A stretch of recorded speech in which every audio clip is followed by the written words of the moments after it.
Hi, my name is Jasmine White and I'm a University of Houston Downtown Science Method student. I chose Competency 3 and Standard 3 because they both explain the importance of inquiry in science classrooms. Also, I chose a 7th grade TEK that covers critical thinking, scientific reasoning, and problem solving.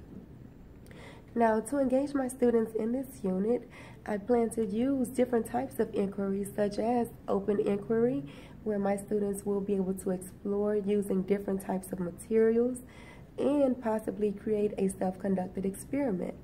I also plan to use guided inquiry, where I present particular materials and they will do a particular experiment.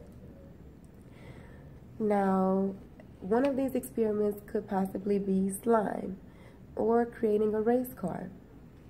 Now, to do this, my students will have to use all different subject areas in my science classroom. For example, my students will use math in my science classroom by doing measurements.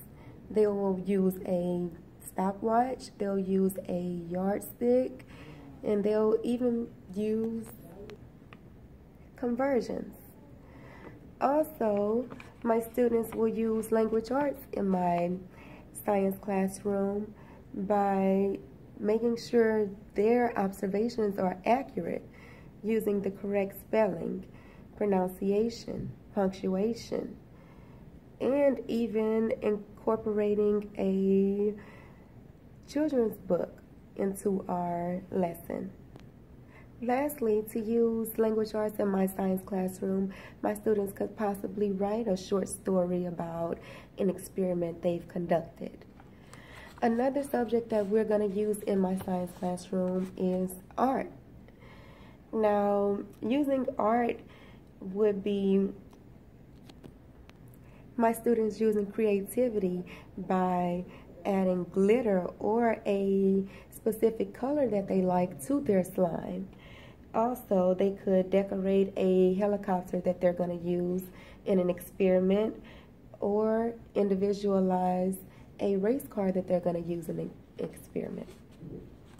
Another subject that I'm going to use in my science classroom is social studies.